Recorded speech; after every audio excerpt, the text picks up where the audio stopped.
बिस्मिल्लाहिर्रहमानिर्रहीम।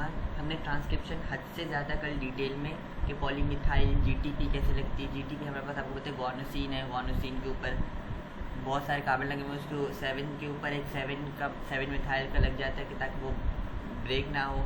फिर हमारे पास जो लास्ट है जहाँ पे कैपिंग तो हो गई, अभी हमें टेप लगानी, तो हम एक पॉली एक ही स्मॉल शॉर्ट चेन लगा देते हैं जहाँ पे बहुत सारे बस एडेनिन लगे हुए होते हैं, जिससे वो एक्सोन्यूक्लियस उसको तबाह बर्बाद नहीं कर सकता और वो सुकून से एमआरएनए ट्रांसफ़र होके साइटोप्लाज्म से न्यूक्लियस में आ जाता है। ये रहा हमारे पास, कहाँ चले गए, वेरी वेल, तो वापस गायब हो गए माशाल्लाह से। तो मतलब हमने ये सब कुछ कल के दिन ख़त्म कर लिया था। आज हम ट्रांसलेशन स्टार्ट करेंगे। ट्रांसलेशन आई थिंक थोड़ा इजी है ट्रांसक्रिप्शन से, क्योंकि हमारे पास एमआरएनए बन चुके हैं, हमारे पास कोडॉन्स बन चुके, सब कुछ हो चुके, बस कोडॉन्स से हमें फिर एक प्रोटीन बनानी और प्रोटीन से हमें फिर काम करवाने हैं ट्रांसलेशन। और वो काम कैसे करवाने, इसको एंजाइम बन जाते हैं, फिर हमारे काम हो जाते हैं। It is second phase of gene expression और protein synthesis. During translation the secondary mRNA attaches with ribosome. जो सेकेंडरी एमआरएनए होता है, प्राइमरी हमारे पास एचएनआरएनए था, फिर वो मैसेंजर आरएनए सेकेंडरी वाला बन के अटैच होता है राइबोसोम से। राइबोसोम से कहाँ होता है, न्यूक्लियस से बाहर साइटोसोल में, and decode it's information with the help of tRNA. फिर ट्रांसफर आरएनए आता है, ऊपर से वो अपने 3 गोल कोनों के साथ और एक कोना उसको खुला हुआ होता है, वहाँ से वो आता है। The tRNA contains anticodon which translate codon of mRNA. TRNA के पास क्या होते हैं, एंटीकोडॉन्स होते हैं जो कि ट्रांसलेट करते हैं कोडॉन को एमआरएनए के, and carries related amino acid, और रिलेटेड जितने भी अमीनो एसिड होते हैं उनको राइबोसोम के पास लेके जाते हैं इन सीक्वेंशियल मैनर, जहाँ पे हमारे पास आरएनए बाइंड करता है और एक फॉर्म करता है पॉलीपेप्टाइड चेन की, to form polypeptide linkage to form polypeptide chain. पहले हमारे पास एमआरएनए आया, एमआरएनए राइबोसोम के साथ बाइंड किया, फिर हमारे पास टीआरएनए आया, टीआरएनए ट्रांसफ़र क्या करके ला रहा है, अमीनो एसिड्स को ला रहा है, फिर अमीनो एसिड्स को सीक्वेंशियल मैनर में लगवा रहा है और फिर उन ला के रख रहा है। उनको रखने के बाद बाइंड कौन कर रहा है, उनके साथ एक पॉलीपेप्टाइड लिंकेज और चेन कौन बना रहा है, आरएनए बना रहा है। हो गया ये हमारा एक ब्रीफ इंट्रो हो गया। एक्टिवेशन ऑफ अमीनो एसिड्स, वापस से वही बात, ये जो हमारे पास ये जो बोल्ड में जो लेटर्स है इनको प्लीज़ देख लीजिएगा। इसमें भी एंजाइम्स का ज़्यादा ताल्लुक है, तो एंजाइम्स के साथ रहेंगे यहाँ पर भी, लेकिन ये कोई टाइम तो नहीं है ना, 7:19 को कोई आ रहा है 20 पे। एक्टिवेशन ऑफ अमीनो एसिड्स, बिस्मिल्लाहिर्रहमानिर्रहीम। The cytoplasm of cell contains amino acid which are taken from digestive food or synthesized in cell। हमारे पास, मैंने आप लोगों से पता नहीं पहले बताया था नहीं बताया था, हमारे पास लेकिन इसेंशियल अमीनो एसिड्स और नॉन इसेंशियल अमीनो एसिड्स होते हैं। नॉन इसेंशियल अमीनो एसिड्स वो होते हैं जो हम अपनी डाइट में खाते हैं, और इसेंशियल अमीनो एसिड्स हमारे पास वो होते हैं जो हमारे सेल खुद बनाता है। तो अमीनो एसिड या तो बाहर के खाने से आ रहे हैं, प्रोटीन्स वगैरह टूटे तो अमीनो एसिड्स बन रहे हैं, या तो हमारे पास सिंथेसाइज होते हैं सेल के अंदर, तो हमारे पास अमीनो एसिड साइटोप्लाज्म में वहीं से आते हैं। These amino acids when bind to a particular tRNA is called activation of amino acid।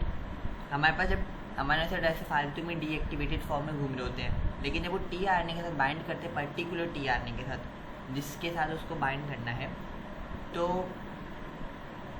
Activation of amino acid हो जाती है। As we know that tRNA has 4 sides. tRNA के पास हमारे पास 4 साइड्स होती हैं। At 3 and 3 unpaired nucleotide site called amino acid site is present। हमारे पास 4 साइट्स होती हैं, 3 प्राइम एंड के ऊपर 3 अनपेड न्यूक्लियोटाइड साइट होती है, जहाँ पे हमारे पास अमीनो एसिड साइट प्रेजेंट होती है। Opposite to it 5 nucleotide containing site is called anticodon site. Correct हो गया। Where is out of them 5 nucleotide the middle 3 nucleotide work as anticodon. हमारे पास जो 3 प्राइम एंड के ऊपर जो न्यूक्लियोटाइड्स लगे हुए हैं, तो हमारे पास वो है अमीनो एसिड साइट है। Opposite to it 5 nucleotide containing site है, उसको हम एंटीकोडॉन साइट कहते हैं। उन 5 में से जो बीच के 3 है, मतलब कोने के 2 को हटा के बीच के जो 3 है वो हमारे पास एंटीकोडॉन है। Another loop is called activation site, एक और लूप आती है वो हम डायग्राम में भी देख लेंगे। Another loop is called activation site where an enzyme amino acyl synthase. Acyl हमारे पास एसिड के लिए इस्तेमाल होता है और फैटी एसिड्स के लिए इस्तेमाल होता है, और अमाइनो हमें पता है अमाइन ग्रुप है, सिंथेज बनाने को कहते हैं। तो बहुत इजी से नाम एंजाइम का amino acyl synthase. Attach to activate this tRNA, activation site के ऊपर एक एंजाइम आके बाइंड करता है और फिर एक्टिवेशन हो जाती है, जिसके हमारे ऊपर हमारे पास जो टोपो कौन था वो खैर अभी उसको छोड़े, जिसकी मसल से हमारे पास कैल्शियम आ रहा था, बाइंड कर रहा था, फिर हो रहा था। यहाँ पे कैल्शियम तो नहीं आ रहा, लेकिन हमारे पास यहाँ पे अमाइनो एसाइल सिंथेज आ रहा है जो कि बाइंड कर रहा है फिर एक्टिवेशन करवा रही है। वहाँ पे मसल कॉन्ट्रैक्शन हो रही थी, यहाँ पे हमारे पास एक्टिवेशन साइट पे हमारे पास टीआरएनए की एक्टिवेशन हो रही है। A particular amino acid attach with its specific tRNA through this activating enzyme, one of which exist for each of the 20 amino acid. मतलब हर एक के लिए अलग अलग है, मतलब एक 20 अमाइनो एसिड है तो 20 के लिए हर एक अमाइनो एसिड के लिए अलग हमारे पास एक एक्टिवेटिंग एंजाइम होगा टीआरएनए स्पेसिफिक के लिए। फॉर्मेशन ऑफ इनिशिएशन कॉम्प्लेक्स, अब यहाँ पे हमारे पास फॉर्मेशन, वापस से इलोंगेशन, फिर हमारे पास टर्मिनेशन आ जाता है, जो कि बहुत ही लंबा प्रोसीजर नहीं है, इतना भी लंबा नहीं है, कल वाले से बहुत छोटा है। Formation of initiation complex, translation require initiation complex, correct बात है। This initiation complex is the complex of ribosomal सब unit mRNA and first aminoacyl tRNA complex. मतलब सबसे पहले जो मेरी अम्मी भी हैं या तो कोई भी वुमेन है जो कुरैशी सीती है, वो कहती शुरू में ना बस थोड़ा मसला होता है, फिर ना एक सीक्वेंस बन जाता है, फिर मसला नहीं होता है। तो इसी वजह से हमारे पास एक इनिशिएशन कॉम्प्लेक्स होता है जो is a complex of ribosomal subunit, एक ribosomal subunit of mRNA क्या होता है, यहाँ से वो शुरू होता है ना। और फिर हमारे पास फिर फर्स्ट और दूसरा हमारे पास फर्स्ट अमाइनो एसाइल टीआरएनए के बीच में कॉम्प्लेक्स होता है हमारा। तो the first aminoacyl tRNA complex contain a modified methionine, सही है। जो हमारे पास फर्स्ट, कल मैं बड़ा डिटेल में गया था, मुझे पता नहीं क्यों मुझे लगा मैं डिटेल में बहुत ज़्यादा चला गया था, जो कि कुछ चीज़ें थी आप लोगों के लेवल की थी, फिर भी मैं बता रहा था कि ये आएगा, जीटीपी आएगा, ये होगा, वो होगा। लेकिन अब मुझे लग रहा है कि मुझे बुक तक ही रहना चाहिए, क्योंकि सिर्फ एमसीक्यू निकालना है, कॉन्सेप्ट थोड़ी बनाना है। तो बिस्मिल्लाहिर्रहमानिर्रहीम, जो first aminoacyl tRNA complex है वो कंटेन करता है एक modified methionine. The initiation complex formation is metabolized by an enzyme called ignition factor 1। जो हमारे पास इनिशिएशन कॉम्प्लेक्स फॉर्मेशन है इज मेटाबोलाइज, मतलब सिंथेसाइज हो रहा है, ये नहीं मेटाबोलाइज आप समझे हाजम हो रहा है। तो उसका इनिशिएशन कॉम्प्लेक्स फॉर्मेशन को कौन बना रहा है, फैक्टर बना रहा है, उस फैक्टर का नाम क्या, इनिशिएशन फैक्टर 1।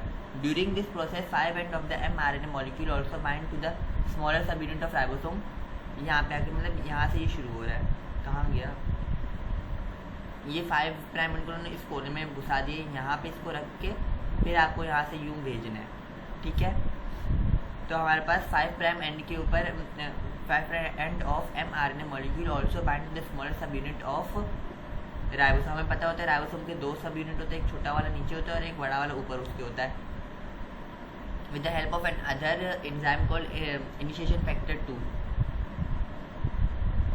सही बात हो गई। In the last step of the initiation complex formation process large subunit is placed on the smaller subunit. Smaller के ऊपर फिर हमारा लार्ज सब यूनिट आके लग जाता है, यहाँ पर इनिशिएशन कॉम्प्लेक्स बन चुका है, अब हमें इलोंगेशन करनी है।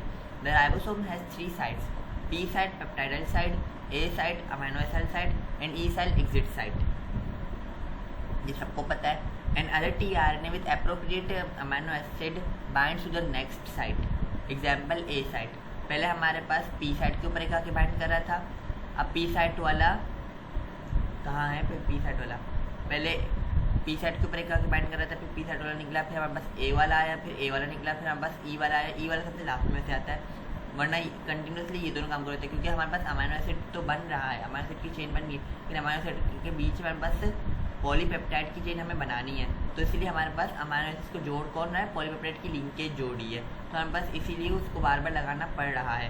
अमाइनो एसिड तो आ गए, जो अमाइनो एसिड लगे हुए हैं, लेकिन उनको जोड़ेगा कौन, उनके बीच में बॉन्डिंग स्टार्ट कौन करेगा, तो वो पेप्टाइडल साइट है हमारे पास। फिर एग्जिट साइट है जो कि 22.18 पर उन्होंने आसान किया और हमारे ऊपर। फिर आते हैं हमारे पास and other tRNA with appropriate, वही बात है कि फिर वो ए साइड के बारे में बात करें, it's anticodon bearing amino acid tRNA complex bind with the help of an enzyme called the elongation factor.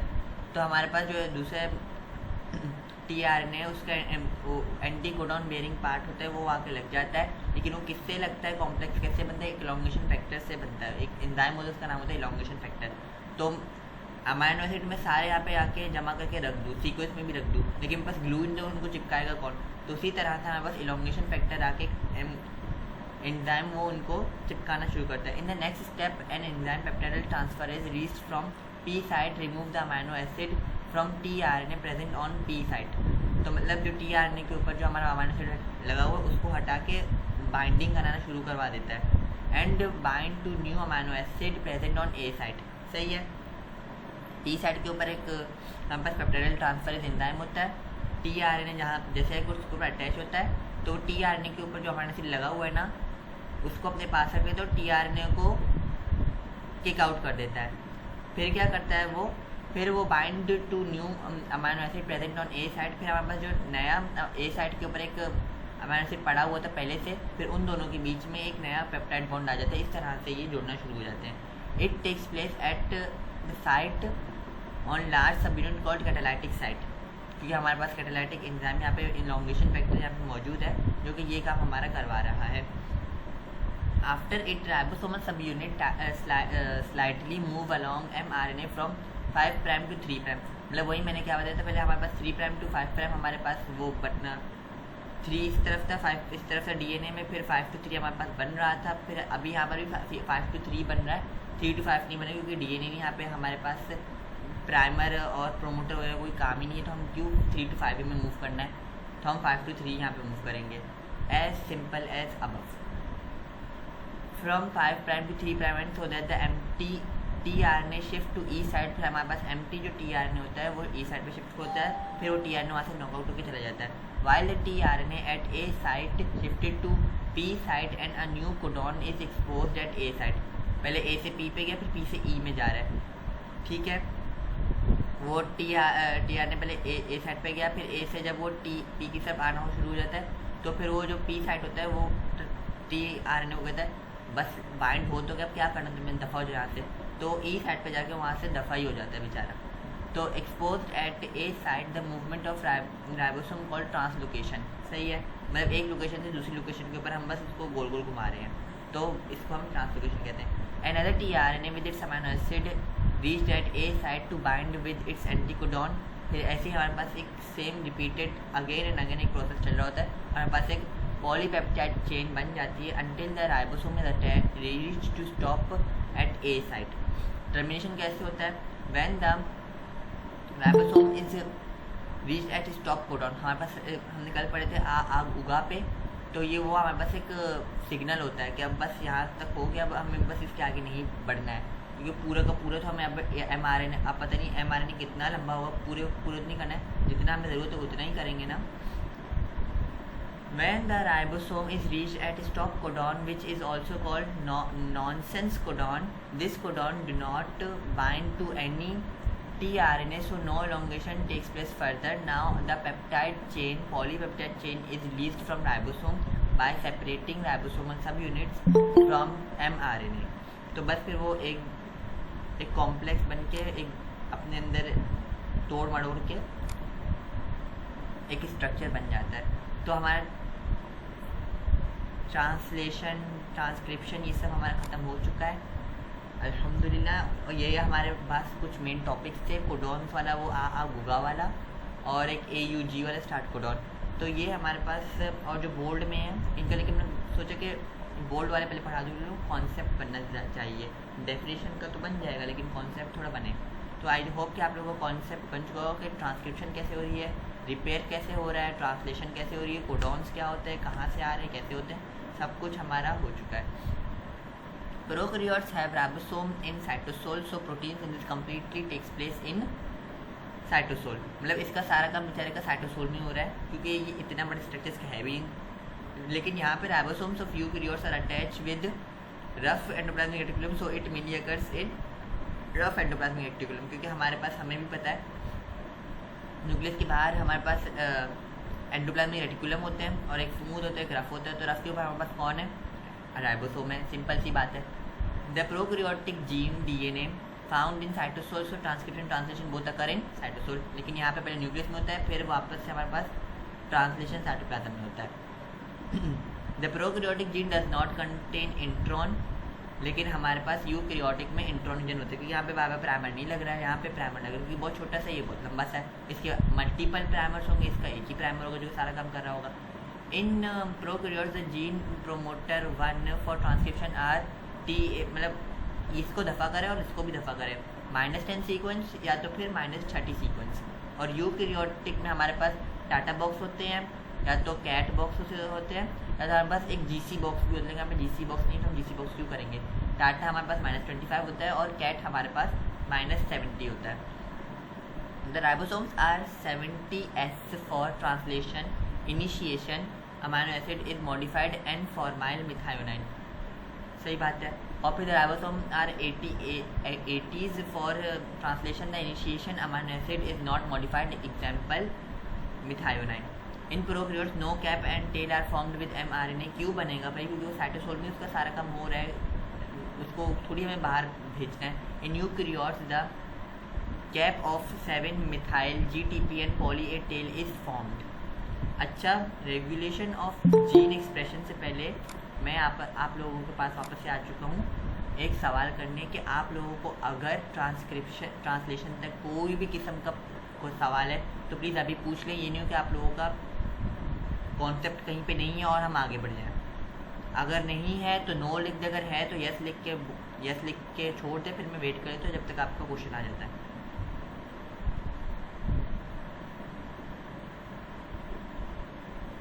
क्योंकि ये दो थोड़े कॉम्प्लेक्स थे तो मैंने सोचा कि एक बार पूछ लेता हूँ कि कुछ अगर समझ नहीं आए तो मूव ऑन करने से पहले देख लेते हैं।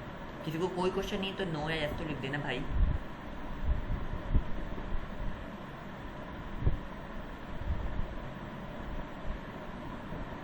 पक्का क्लियर है ना? ये नहीं हो कि कल मैं क्रोमोसोम एंड डीएनए का टेस्ट ले रहा हूँ और फिर आप लोगों को नहीं आ रहा कि आप लोगों ने बोला कि ये सवाल था लेकिन रह गया था।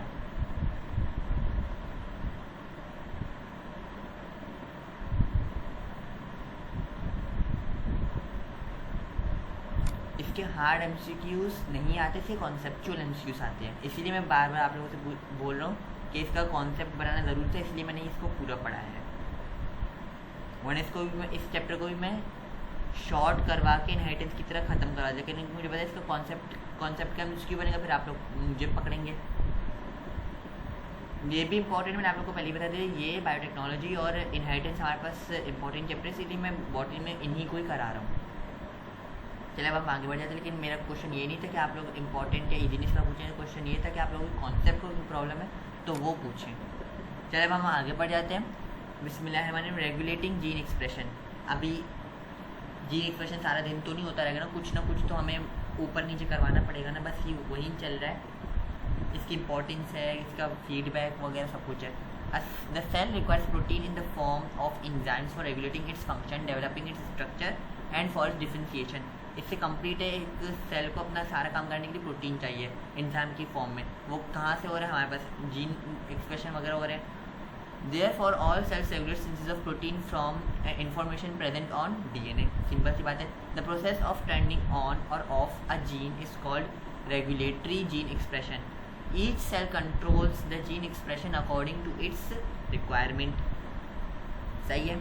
हर सेल अपना जीन एक्सप्रेशन खुद कंट्रोल करे अपनी रिक्वायरमेंट के हिसाब से। जिसकी सेल को अगर फॉर एग्जांपल क्या चाहिए, एक सेल है उसको अपनी कॉपी बनानी, जिसकी RBC उसको अपनी कॉपी बनानी, तो अब वो देख रहे हैं हाँ बस 120 डेज पूरे होने, स्पीड में जाके अब तो ये बिलीरुबिन वगैरह बनने वाला है। तो अब मैं क्या कर लेता हूँ, अब मैं फ़ोटो कॉपी बनाना शुरू कर देता हूँ।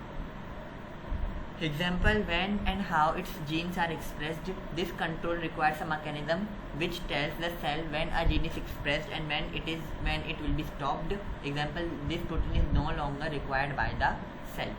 इम्पॉर्टेंस है हमारे पास रेगुलेटरी, ये मैं आप लोगों को बोलूँगा। अगर आप लोग खुद पढ़ना चाहेंगे तो आप लोग के लिए अच्छा हो जाएगा, क्योंकि इसका मैकेनिज्म पूरा नीचे पड़ा हुआ है, तो हम उसको पढ़ेंगे। लेकिन एक बार देख लेते हैं, बस एक बार मैं रीड कर लेता हूँ आप लोगों के लिए। Regulation of gene expression conserves energy and space. सही है। एनर्जी कंजर्व हो रही है, स्पेस भी कंजर्व हो रही है, क्योंकि मैं सारे दिन बैठ के अगर प्रोटीन्स बनाता रहूँगा तो उसमें एनर्जी तो जाएगी ना और स्पेस भी जाएगा, स्टोर कहाँ करूँगा मैं। The process of gene expression requires enormous amount of energy as it is important to save energy. Therefore the gene only expressed at the time of its requirement. On the other hand, बस मैं आप लोगों को बता दूँ, एक reading material है, आप इसको रीड कर लीजिएगा।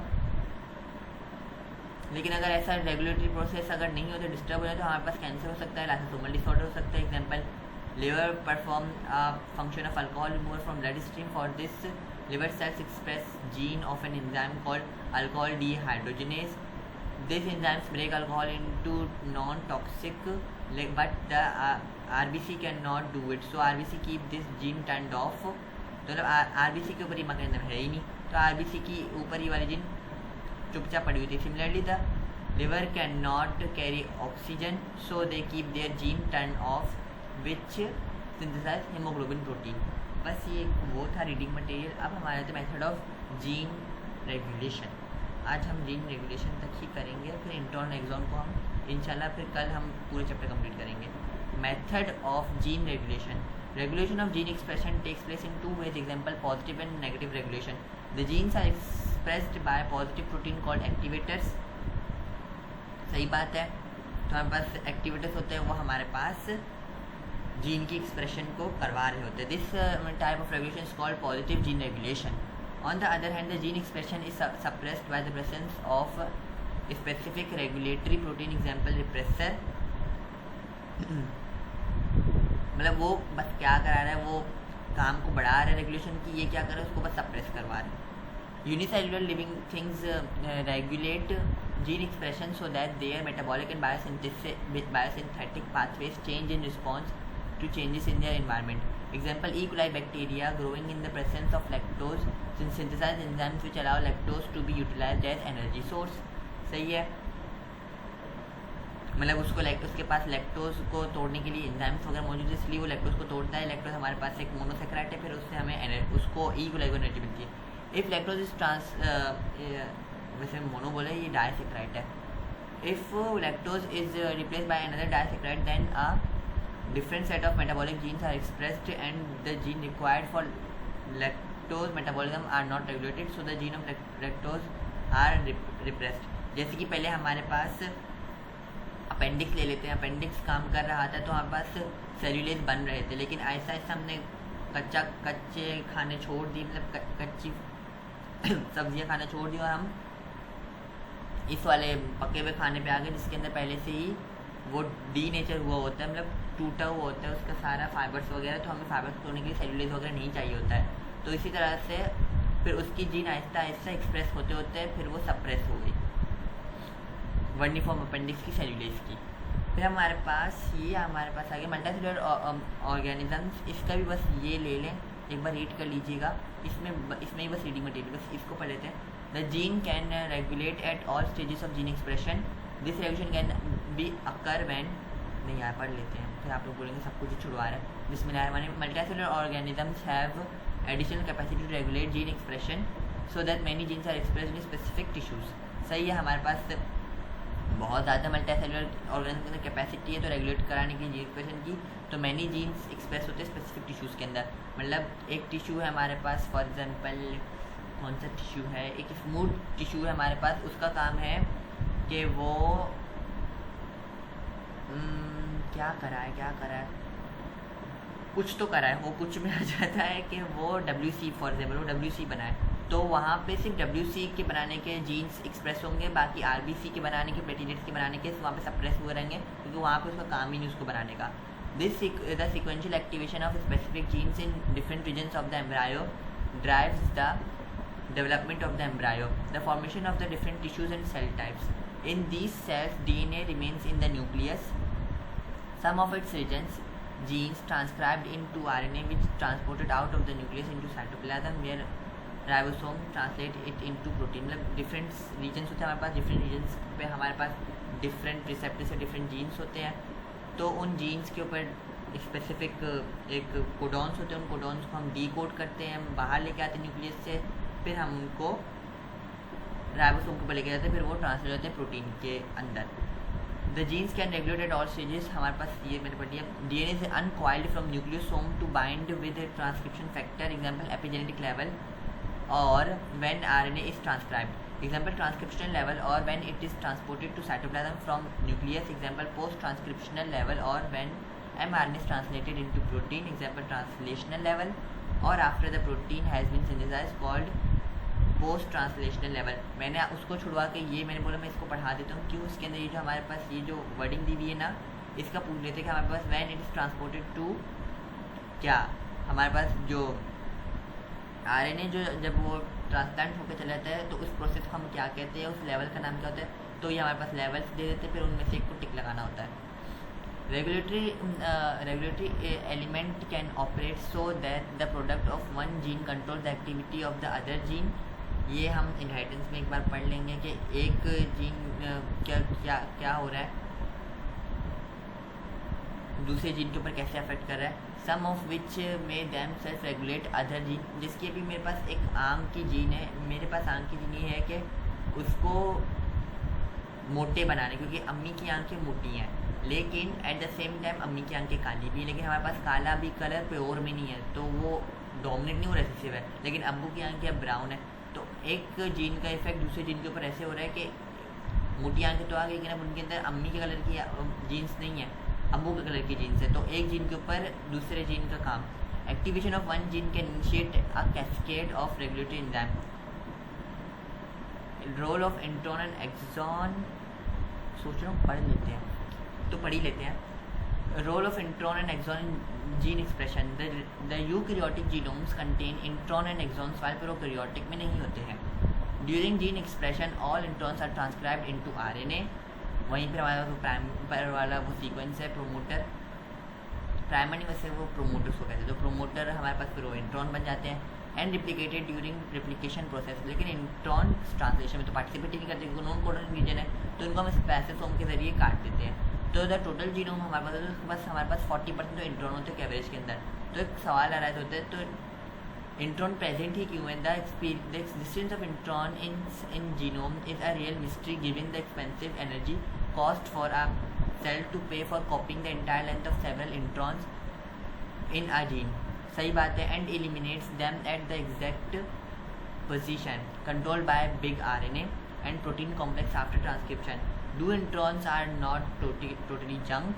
वैसे answer is yes. It has come to know that the introns are not totally junk, लेकिन वापस से आंसर इज यस, क्योंकि हमने कल भी पढ़ा कि हम तो सारा इंट्रॉन ही निकाल रहे हैं, तो उसके पास और हमें इंट्रॉन को तो रखना ही नहीं है। So these are crucial because protein variety is greatly enhanced by alternative splicing, in which introns play important role. The alternate splicing is controlled by molecular mechanism for synthesizing multiple variant proteins from a single gene। उसके अंदर हमारे पास ये है कि हमने फिर क्या किया, हमने इंट्रॉन्स को तो सबको निकाल दिया, हमने एक इंट्रॉन भी नहीं छोड़ेंगे क्योंकि इंट्रॉन को ट्रांसलेट ही नहीं होना है, लेकिन हमने क्या किया, वो इंट्रॉन के साथ एक्सॉन 1 को हटा दिया, तो मेरे पास एक्सॉन 2 और एक्सॉन 3 बचा है, वो प्रोटीन ए बनाएंगी। फिर मैंने वापस किया कि सारे इंट्रॉन्स को निकाल दिया, फिर मैंने एक्सॉन नंबर 2 को निकाल दिया, फिर मेरे पास एक्सॉन नंबर 1 और 3 है, तो मेरे पास प्रोटीन नंबर बी बन जाएगी। इस तरह से हमारे पास काम हो रहा है, तो इंट्रॉन्स को तो हमें वही करना है। Introns also play important role. वैसे ये इंट्रॉन्स की कहानी पूछते नहीं, बस एक बार पढ़ने के लिए। इंट्रॉन्स ऑल्सो प्ले, बस ये याद रखिए कि इंट्रॉन्स तो बस जाते ही नहीं हो, ट्रांसलेट नहीं होते हैं, ट्रांसक्राइब तो हो जाते हैं लेकिन ट्रांसलेट नहीं होते हैं। लेकिन आप लोगों के लिए फिर भी मैं पढ़ लेता हूँ। Intron also play an indirect role. फिर हमारे पास आ जाता है the first intron plays important role in transcription. It has been found that the first intron is the longest intron which work as a signal for the transcription. तो मैंने आप लोगों को कल बताया था कि हमारे पास -10 पे जाके फिर वो बाइंड करके फिर वो पॉजिटिव की तरफ आगे मूव करना शुरू कर देते हैं प्रोमोटर के आरएनए पॉलीमरेज। तो हमारे पास इंट्रॉन पहला वाला काम वही, हमारे पास प्रोमोटर साइट हमारे पास इंट्रॉन होती है। म्यूटेशन पता नहीं आप लोग पढ़ने के मूड में है भी या नहीं, लेकिन मैं एक बार पूछ लेता हूँ, ये नहीं हो कि आप लोग कहें कि अपनी मन मर्जियाँ कर रहा है। तो आप लोग मुझे बताएं म्यूटेशन आज पढ़ने या कल हम पूरे चैप्टर कंप्लीट करें, क्योंकि म्यूटेशन के बाद बस हमारे डिजीज़ है बस ख़त्म। समरा आज, ईमान कल, और कोई सुझाव देना चाहे? देंगे क्योंकि बाकी सब सो रहे हैं। म्यूटेशन, क्योंकि हमारे पास बहुत सारे टर्म है एक्सप्लेन करने की म्यूटेशन को। The DNA is a genetic material which is responsible to store information of an organism and inheritance faithfully to the next generation. If it does not take properly it is called mutation. UV से हो सकता है, किसी और radiation से हो सकता है, एक्सरे से हो सकता है, अल्ट्रासाउंड से हो सकता है, बहुत सारे हमारे पास वो हैं। In a sense, mutation is a failure to store genetic information faithfully. In eukaryotes, DNA is present on chromosomes, so historically the term mutation include both chromosomal changes in their number and structure. The changes occur in the location of gene on chromosome and changes फिर हमारे पास एक single gene हुई जिसको हम mutation कहते हैं। हमारे पास बहुत सारे किस्म के म्यूटेशंस हो सकते हैं।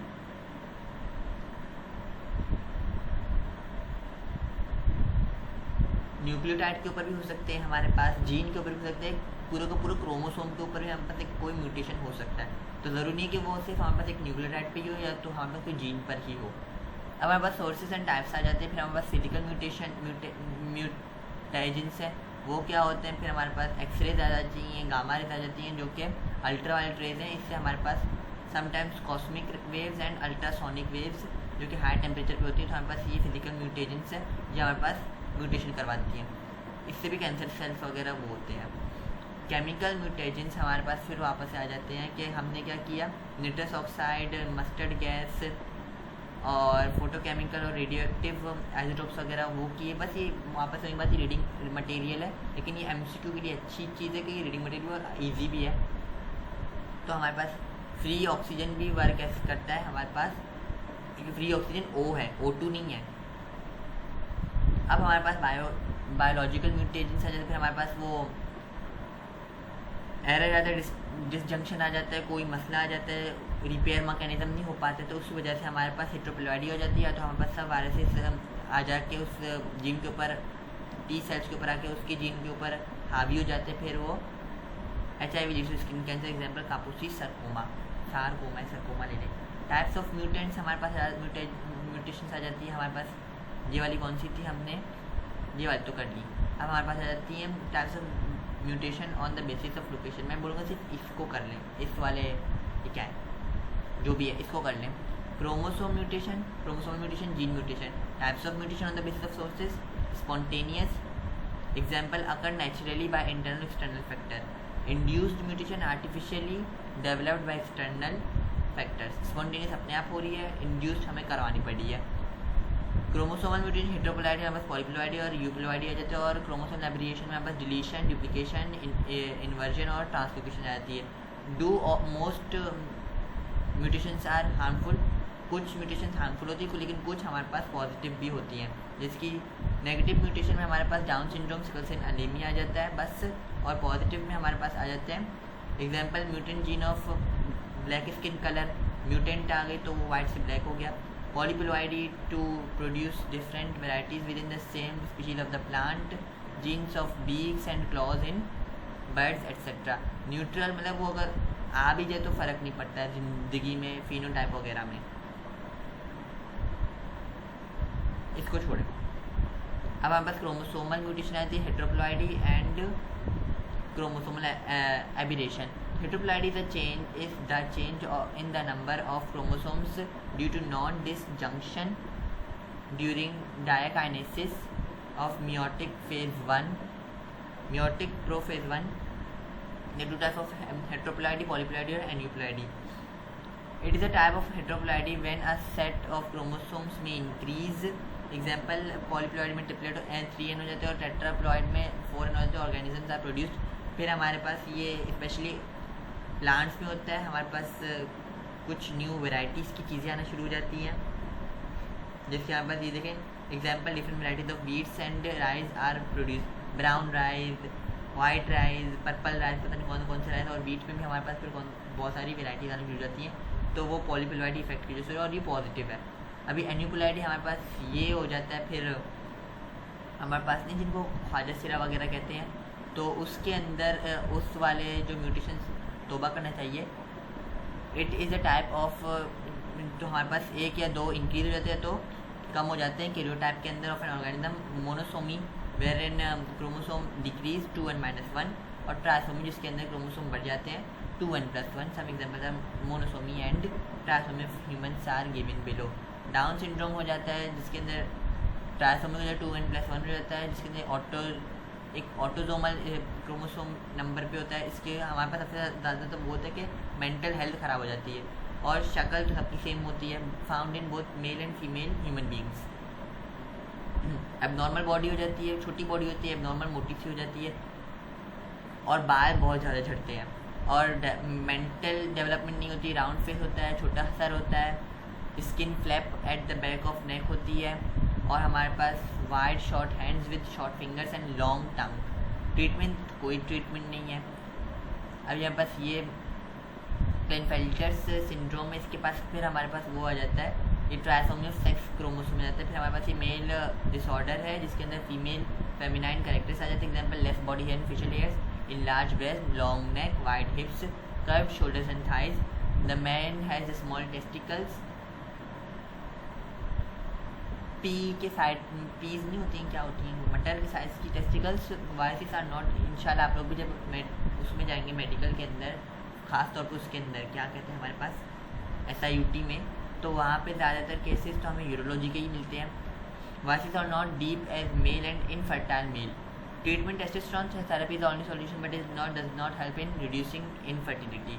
सारा काम सही हो जाएगा, मतलब दाढ़ी मूँछ आ जाएगी, ब्रेस्ट छोटे हो जाएंगे, लॉन्ग नेक से वो हो जाएगा, वाइड हिप्स वगैरह का मसला थोड़ा कम हो जाएगा, क्योंकि वो जिम पे जाए तो जिम से उसकी अगर वाइड हिप्स है तो पूरी बॉडी को ही वाइड कर दे तो मसला नहीं था, लेकिन सिर्फ उसका कि टेस्टिकल्स छोटे हैं और मुनी थे तो, और वो अगर टेस्टोस्टेरोन दे रहे हैं तो बस वाइफ तो अपने आप ही डीप हो जाएगी, लेकिन इनफर्टिलिटी कम नहीं होती है। टर्नर सिंड्रोम हमारे पास it is a monosomic 2n-1 sex condition. फिर इसके अंदर हमारे पास ये फीमेल्स के अंदर आ जाती है कि ये हमारे पास इनफर्टाइल फीमेल होती हैं, शॉर्ट हाइट होती है, वेब्ड नेक होती है, low hair margin in the back of neck, oedema मतलब सूजन पानी भर जाना, at in the hands and feet, low IQ level. Treatment कोई नहीं है हमारे पास। हिपीमोल थेरेपी करती है वर्ग 12 से 13 साल की उम्र में। हमारे पास क्रोमोसोमल एबिरेशन आ जाती है जो कि क्रोमोसोमल स्ट्रक्चर और पोजीशन ऑफ जीन्स में आ जाती हैं। 4 टाइप्स की होती है हमारे पास। डिलीशन ऑफ ये वाली हमने डिलीट करके छुट्टी कर दी। डुप्लीकेशन मतलब इसका ये वाली जीन को मैंने डुप्लीकेट करके दोबारा डाल दिया यहाँ पे।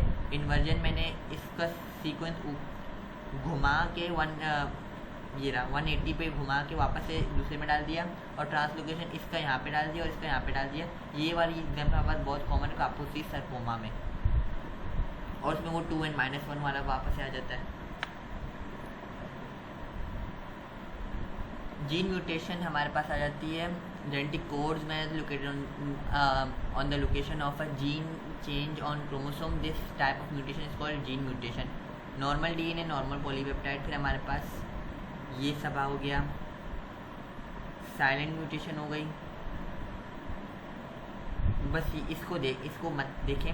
If the change occurs at specific genetic code, this type of gene mutation called point mutation. The change in nucleotide sequence at The change in nucleotide sequence at gene develops change in the sequence or type of amino acid due to these। मतलब एक के सामने T लगा दिया, एक के सामने मैंने G लगा दिया, तो ये मेरे पास एक पॉइंट म्यूटेशन आ गई है।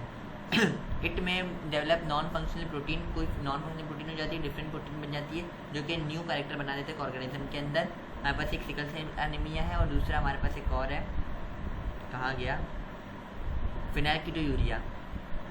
सिकल सेल एनीमिया को डबल टिक बना के स्टार लगा दें। MCAT में भी आता है ये, हमारे पास PharmD, DPT हर एग्ज़ाम में इसका पूछते हैं, चाहे वो प्राइवेट हो चाहे वो गवर्नमेंट हो।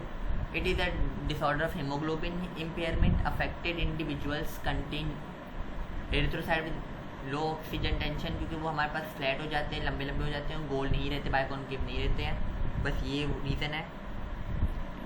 A और B होना चाहिए फिर, लेकिन क्या हो जाता है फिर वो अफेक्टेड हो जाते हैं HbS के साथ। A नहीं रहता, वो SS बन जाता है। तो होमोजाइगस ऑर्गेनिज्म ये करते हैं, इससे परेशान होते हैं, लेकिन हेटेरोजाइगस नहीं होती क्योंकि उनके अंदर एक अभी भी नॉर्मल वाला घूम रहा है, लेकिन वो half of the haemoglobin normal रहते हैं। जबकि इसमें देखें हाफ ऑफ द बीच में गोल गोल भी हैं, लेकिन कुछ होते हैं जिनके अंदर पूरे के पूरे फ्लैट होते हैं और ये पूरे के पूरे गोल हैं, ये मतलब नॉर्मल है। तो causes glutamic acid in beta chain of hemoglobin is replaced by genetic code of valine।